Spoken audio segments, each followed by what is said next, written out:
सड़क पर सायरन गूंज रहा था। लाल बत्ती वाली गाड़ी हवा को चीरती हुई निकल रही थी।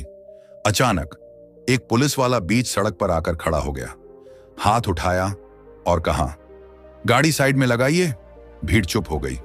किसी ने फुसफुसाकर कहा, पागल है क्या, मंत्री की गाड़ी रोक दी। लेकिन असली सवाल अभी बाकी था।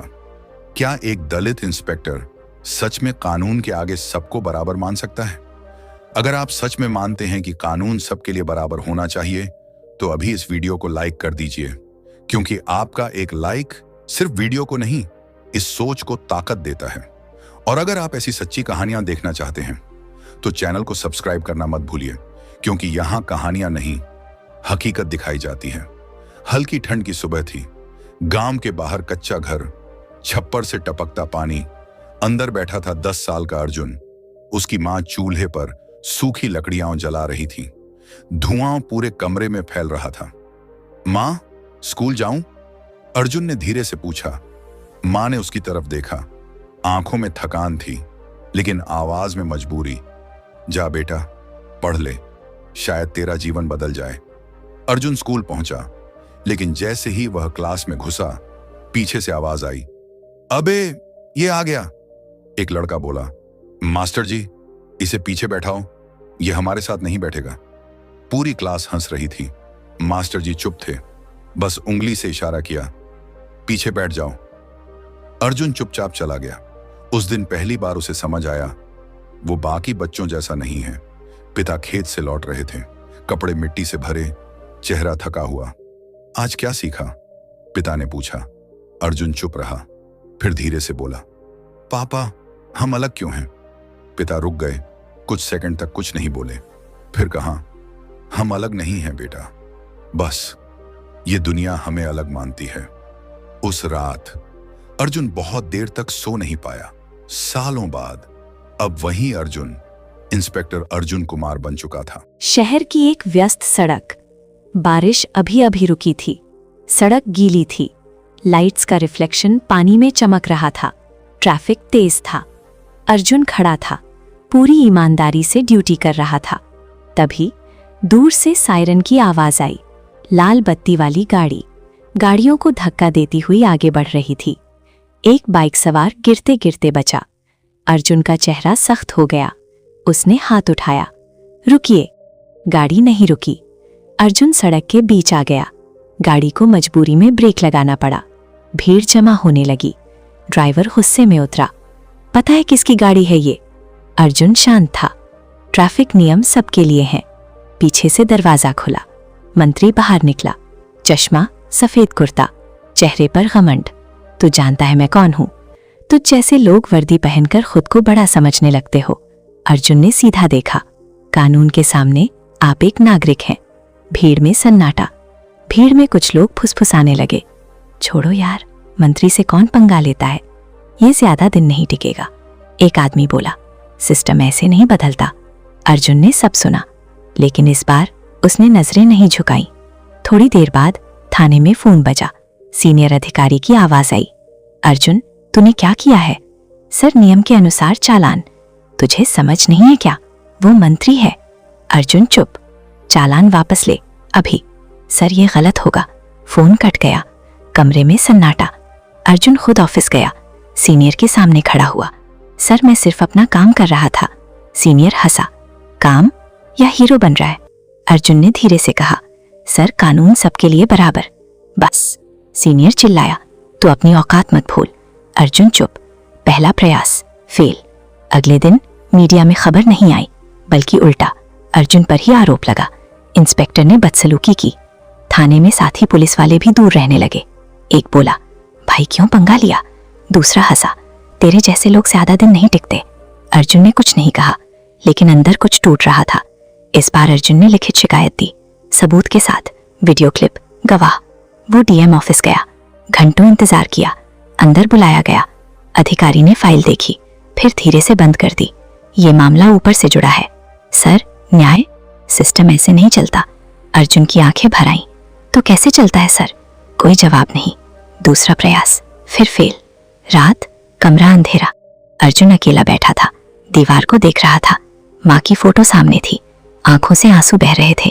माँ, मैं गलत हूँ क्या? कोई जवाब नहीं। मैं इंसान नहीं हूँ क्या? आवाज टूट रही थी। क्या वर्दी पहन लेने से जात बदल जाती है? कमरे में सिर्फ सन्नाटा था और एक इंसान पूरी तरह टूट चुका था। अचानक उसकी नजर मेज पर पड़ी एक किताब पर गई। धीरे धीरे उसने उठाई। उसमें लिखा था, शिक्षित बनो, संगठित रहो, संघर्ष करो। अर्जुन की आंखें रुक गईं। याद आया बचपन, पिता की बात, माँ की उम्मीद। उसने खुद से कहा, मैं अकेला नहीं हूँ। आवाज धीरे धीरे मजबूत हुई, मेरे साथ संविधान है। अगर आप भी मानते हैं कि सच के साथ खड़ा होना जरूरी है तो कमेंट में लिखिए, हम साथ हैं। देखते हैं कितने लोग सच के लिए खड़े होते हैं। अगले दिन फिर वही सड़क। इस बार भीड़ ज्यादा थी, मीडिया भी। अर्जुन खड़ा था। आवाज गूंजी, आज मैं सिर्फ एक इंस्पेक्टर नहीं, एक नागरिक हूं। ये संविधान किसी मंत्री की जागीर नहीं है।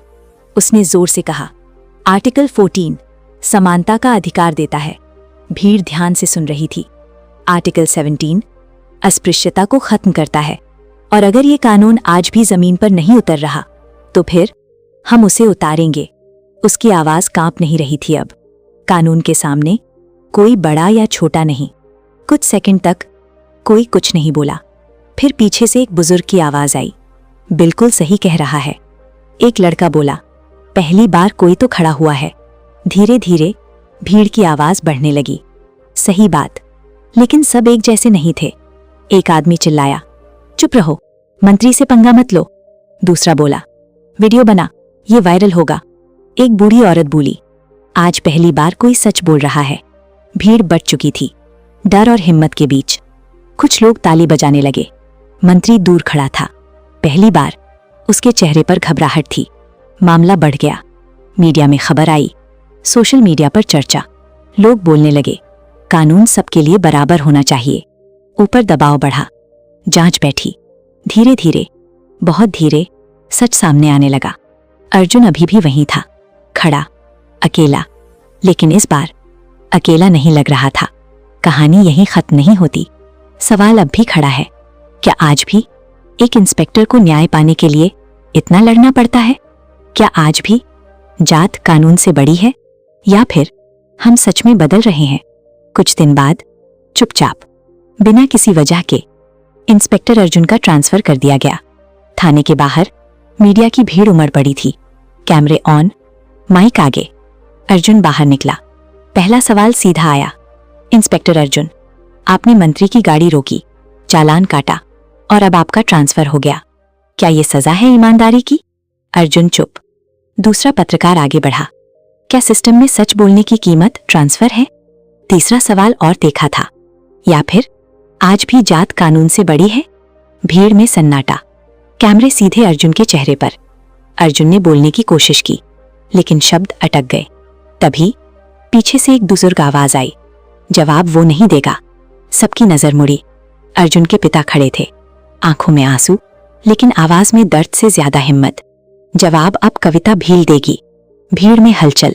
पत्रकार एक दूसरे की तरफ देखने लगे। कविता भील? एक रिपोर्टर चिल्लाया, कौन है कविता भील? बुजुर्ग ने सीधा कैमरे में देखा, वो जो कानून को किताब में नहीं, जमीन पर लागू कराती है। हवा तेज हो गई। अर्जुन की आंखों में पहली बार डर नहीं, उम्मीद थी। एक रिपोर्टर ने तुरंत कैमरे की तरफ मुड़कर कहा, क्या अब इस मामले में कविता भील एंट्री लेने वाली हैं? क्या सिस्टम को खुला चैलेंज मिलने वाला है? अर्जुन ने पहली बार सिर उठाया। उसकी आंखों में हल्की उम्मीद चमकी। कैमरे जूम इन, हवा तेज चलने लगी और सीन फ्रीज हो गया। क्या कविता भील आएगी, या फिर ये मामला भी दबा दिया जाएगा? अगर ये कहानी आपको झकझोर गई है तो खुद से एक सवाल पूछो, अगर आप अर्जुन की जगह होते तो क्या करते? कमेंट में जरूर बताइए। आप अर्जुन की जगह होते तो क्या करते? और अगर आपको लगता है कि ऐसी आवाजें दबनी नहीं चाहिए तो इस वीडियो को ज्यादा से ज्यादा शेयर कीजिए, ताकि हर वो इंसान जो आज भी चुप है उसे पता चले वो अकेला नहीं है। और चैनल को सब्सक्राइब जरूर करें, क्योंकि ये सिर्फ शुरुआत है। अगली कहानी सिस्टम को और हिला देगी।